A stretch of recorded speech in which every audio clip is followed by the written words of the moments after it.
Ал, құрметті достар, біздер ары қарай жалғастырамыз. Біз бұған дейін мына үстіне қосу белгісін жасадық. Көк түсті таңдаған едік, нүктені және қосу белгісін жасадық. Және қосу белгісін жасағанда да біз мына жанындағы сарыға келетіндей қылып, сәбіз сарыға, қараға және қызылға келетіндей қылып жасаған едік. Енді біздің мақсатымыз қазір мына бұрыштарды жасау. Бұрыштарды дұрыс қалыпқа келтіру. Олай болса бастаймыз. Енді бұрышқа келтіру үшін біздер таңдаймыз. Мысалы, мына қызылға келетін, айталық мынау тұр, міне қызылға келетін, бірақ бұл кішкене өзгеше екен. Міне. Енді қараңыз, мына жерде қызыл нүкте, мына көк, мына қара нүкте. Бұл жерде де не бар? Қызыл бар, қара бар, көк бар. Міне біз бұны бұрыштан маған келтіру үшін біз не істейміз? Астына, дәл астына алып келеміз. Яғни келу тұратын жердің дәл астына алып келеді екенбіз, міне. Былай қылып. Алып келдік қой, қызылға келетіндей қылып. Және оны жоғары көтеріп бұраймыз. Міне, бұрадық. Көрдіңіз ғой? Бұрадық, міне келді. Бірақ мына жер бұзылып қалды. Ол мына кетіп қалды. Бұны енді орнына қалпына келтіру үшін келтірсек, мына бұзылып қалады. Сондықтан да мынаны сақтаймыз біз. Мына жаққа алып кетеміз. Мына жаққа сақтап қойдық. Мынаны қайттан қалпына келтіріп бұраймыз. Міне келді өзінің қалпына. Көрдіңіз бе? Қалпына келді. Ал мынаны болса алып келеміз. Міне келді. Бірінші бұрыш бітті. Келесі әлі бізде 3 бұрышымыз бар. Енді мына жерге келетін қайсы? Қызыл, сары және көк болу керек. Қызыл, сары, көк бұрышын іздеуіміз керек.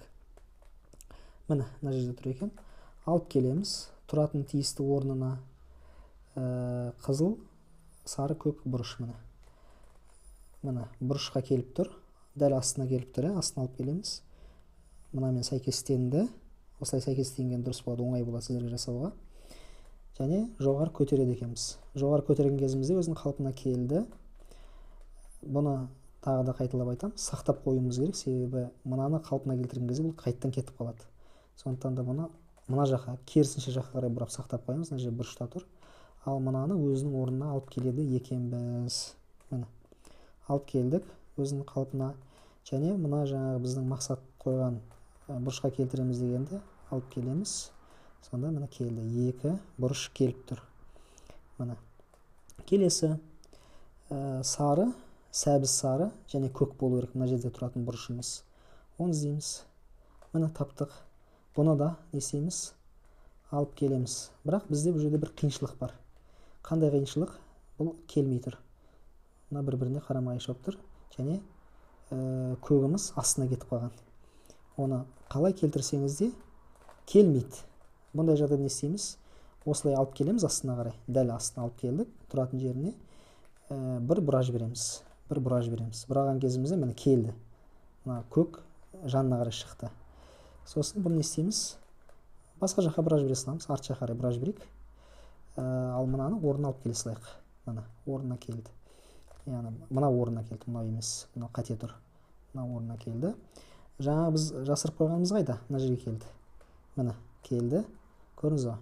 Мына сарыға келетіндей болып, мына сары, сәбіз сарымыз мына жерге келеді қазір мына жерге. Бұны не істейміз? Көтеріп қалпына келтірдік. Енді осы күйді сақтап қоюымыз керек. Ол үшін мына жаққа бұрай саламыз. Ал мынаны өзінің орнына алып келеміз қайтадан. Енді мынаны қайтадан орнына алып келеміз. Міне келді. Көрдіңіздер ғой? Келді. Енді соңғы бұрышымыз қалды. Осы соңғы бұрышымызды бітірсек, сонымен бірінші қабатымыз дұрыс құралған болады. Міне, таптық бұрышымызды. Мына көк бұрыш. Алып келеміз оны. Көк бұрышты. Міне қараға сәйкестендірдік. Тұратын жерінің дәл астына алып келдік. Қараға сәйкестендірдік. Енді мына не істейміз? Көтереміз. Көтердік. Көтерген кезімізде келді. Бірақ осылай сақтап қалу үшін бұны жасырып қоямыз. Артқа бұрып салып жасырып қойып, мына жерге мынаны өзінің қалпына алып келеміз. Себебі мына қара мен көк сәйкес келу керек. ал мынаны өзінің орнына қайтадан алып келеміз. Сол кезде міне қарасаңыздар көк беті жиналған болды, және қара қараға сәйкес, сары сарыға, сары сарыға және қызыл қызылға сәйкес болды. Бәрекелді, біздер міне бірінші қабатын жинаған болдық. Енді екінші, үшінші қабатты жинасақ, сонымен бітеді екен.